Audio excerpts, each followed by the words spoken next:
प्रधानमंत्री नरेंद्र मोदी कल तीसरी बार देश में शपथ लेने जा रहे हैं। ऐसे में उनके संसदीय क्षेत्र वाराणसी में नीट से जुड़े विद्यार्थियों ने दुर्गा कुंड से लंका तक में एक विरोध मार्च निकाला और उनका मानना है कि नीट का एग्ज़ाम देश के अंदर फिर से कराया जाए, क्योंकि नीट में घपला हुआ है। 67 बच्चों का 72 मार्क्स आया है, जो कि पिछली बार सिर्फ 3 बच्चों का आया था। वो इस समय इतना ड्रास्टिक चेंज हो गया इसकी वजह से। और ग्रेस मार्क्सिंग भी मिली है बच्चों का, मतलब 718 मार्क्स कभी नीट की हिस्ट्री में आया नहीं था, वो इस बार आ गया है। और एनटीए से जब पूछा गया तो कह रहे ग्रेस मार्किंग मिली है, किस बेसिस पे? क्योंकि पेपर लेट हो गया था सेंटर पे।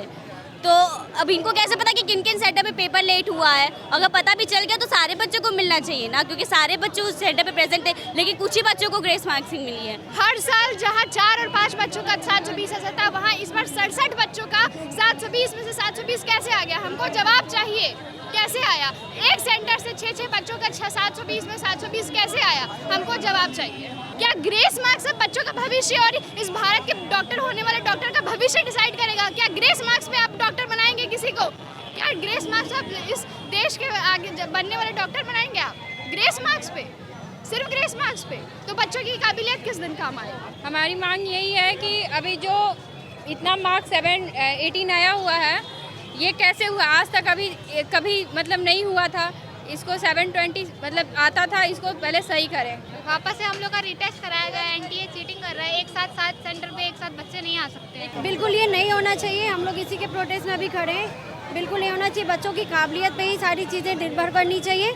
हम बच्चों के सपोर्ट में हैं पूरी तरह। एनटीए को, हमारे देश की सरकार को जस्टिस करना चाहिए बच्चों के साथ। हम सबका अनुरोध यही है प्रधानमंत्री जी से, माननीय प्रधानमंत्री जी से, हम सभी आपके सपोर्ट में। हम कभी निराशा नहीं कर सकते, हम निराश नहीं हैं, बट हमको पूरी उम्मीद है आपसे कि आप हमारे लिए जस्टिस करेंगे। हमारे बच्चे खुश होने चाहिए और कुछ नहीं, क्योंकि सारी चीज़ें डिपेंड करती है कि बच्चों की पढ़ाई पे, और बच्चे पढ़ाई करने के बाद अगर उनको उनका नंबर के हिसाब से रैंक और कॉलेज नहीं मिल रही है तो मेरे हिसाब से ये इनजस्टिस है। So justice, that's why we are talking about, we want justice. Sir NEET में जो धांधली हुई है उससे रिलेटेड ये सारी चीज़ें चल रही हैं, है ना?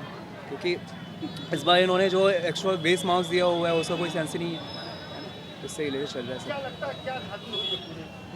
धांधली सर, इन्होंने ग्रेस मार्क दिया हुआ है कुछ बच्चों को, ये बताया कि जो लेट आए थे उनको ग्रेस मार्क दिया हुआ है।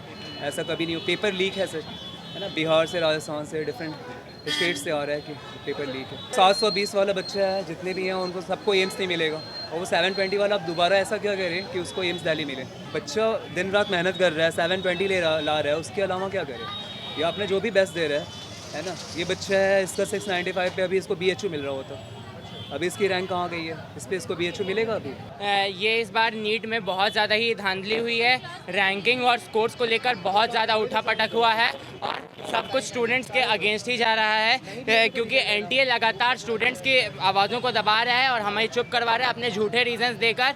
उस एनटीए के पास ग्रेस मार्किंग और पेपर लीक के लिए कोई उचित रीज़न नहीं है, तथा इसके अलावा काफ़ी जगहों पे 718, 719, 713 ऐसे नंबर आए हैं जिसका लेकर एनटीए सिर्फ गलत रीजंस दिए जा रहा है, क्योंकि उसके एक भी रीज़न अब तक सेटिस्फैक्ट्री नहीं है। इसके अलावा ग्रेस मार्किंग की जो उन्होंने नियम बनाई थी वो उन्होंने क्लैट के लेकर सुप्रीम कोर्ट के एक ऑर्डर से की थी, लेकिन उस पूरे ऑर्डर से उसने सिर्फ उन्हीं पॉइंट्स को उठाया जो उनके मन मुताबिक है।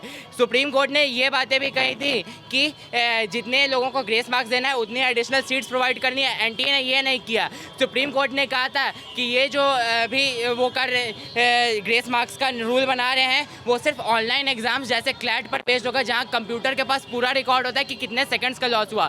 नीट जैसे ऑफलाइन पेपर में इस नॉर्मलाइजेशन फार्मूला का कोई रोल नहीं है, फिर भी एनटीए ने इस बार ये अप्लाई किया है और सरेआम सारी पब्लिक को कह रहा है कि हमने ये अप्लाई किया है तो आपको मानना होगा। आखिर हम माने क्यों? जब सुप्रीम कोर्ट ने नीट जैसे परीक्षाओं के लिए इस नियम को दिया नहीं था तो हम बात कैसे मान लें? हम स्टूडेंट्स को इंसाफ चाहिए और एक ऐसा नीट का पेपर चाहिए जिसमें हम सबके साथ न्याय हो सके। इन छात्रों का ये मानना है कि एक ही सीट पे 67 विद्यार्थी कैसे पहले रैंक में आ सकते हैं। साथ ही पेपर शायद उनका मानना है कि पहले ही लीक हो चुका था। ऐसे में टाइम मैनेजमेंट के चलते जो ग्रेस मार्क बच्चों को दिया गया है वो भी ये बच्चे मानने को तैयार नहीं हो रहे हैं। ऐसे में प्रधानमंत्री नरेंद्र मोदी के लिए देश के अंदर एक नया चैलेंज पेपर लीक के मुद्दे को लेकर के आने वाले समय में होगा।